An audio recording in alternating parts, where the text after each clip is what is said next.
Hello there, my pale friends. Summer is coming to an end and autumn is a sad time for fans of the sun in Australia. This is usually the time when everybody is slowly starting to lose their suntan. But fear not, fake tan sprays and lotions got you covered, even on grey and rainy days in Melbourne. But how do they work? Are they good for us? And what is the latest shit on the market? Let's grab a cup of coffee and dive right into everything you need to know about fake tans.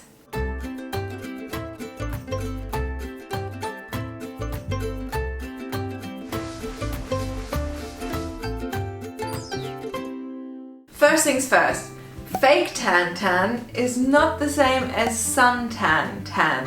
When we spend time in the sun and are exposed to UV rays, the UV radiation reacts with our skin cells and our skin produces pigments called melanins. In fake tans, on the other hand, something different is happening. Most fake tan sprays, foams or lotions contain a molecule called dihydroxyacetone, in short DHA. In contrast to the sun, DHA doesn't react with our living skin cells, but instead only with the outermost layer of our skin, containing of dead skin cells called stratum corneum. To be exact, DHA reacts with amino acids from our dead skin cells. And you won't believe which reaction this is. Exactly, the Maillard reaction. Huh? What? For people who don't know what's going on right now, I would recommend watching my video about barbecuing. I will link it somewhere up here. Anyways, the Maillard reaction is one of my absolute favorites. What a nerd thing to say, having a favorite reaction. Because it is the reason of all the great flavors and brown colors of cooked and baked foods. So in summary, if you bake cookies, fry your bacon, or use fake tan, it all comes down to the same chemical principle. Wait a minute, does this mean I'm baking my skin? Is that healthy? That doesn't sound good. There is no need to worry. The reaction between DHA and your dead skin cells is totally harmless and takes place at room temperature. Well, skin temperature. With the concentration of DHA used in fake tans, round about 5%, no harmful effect could be found. However, there are studies that show that DHA is not well tolerated by Mexican hairless dogs. What? Yes, Mexican hairless dogs. Who had the idea of putting fake tan on Mexican hairless dogs? Who knows? Anyway, if you have a Mexican hairless dog at home, don't cover it in fake tan lotion. Okay, now that that's out of the way, there's one thing to consider though. The molecules that give us the fake tan are called melanoidins. By the way, they're also found in coffee. If you want to know what else is in coffee and why you should drink about 3 cups daily, watch my video about it. Back to the tan.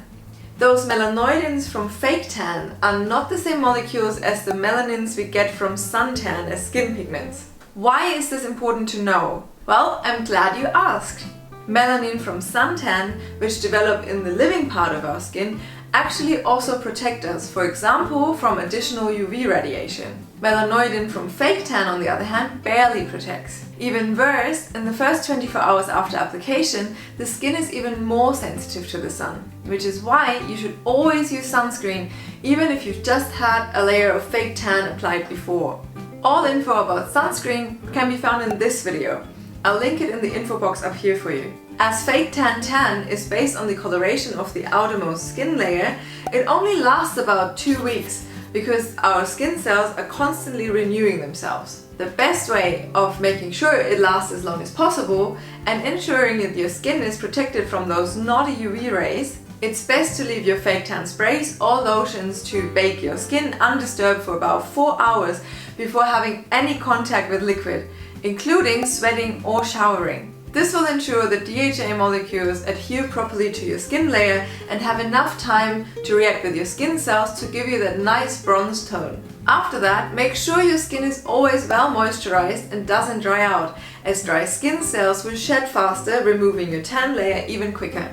Also, peelings and exfoliating shower gel should be avoided to not remove your fake tan skin layer too quickly. So, what's the latest developments on the market in terms of fake tan? Researchers in Boston are working on a new fake tan revolution, creating and testing molecules that stimulate the skin to produce real melanin without exposure to UV radiation from the sun. This will not only bring longer lasting tan, but also extra sun protection.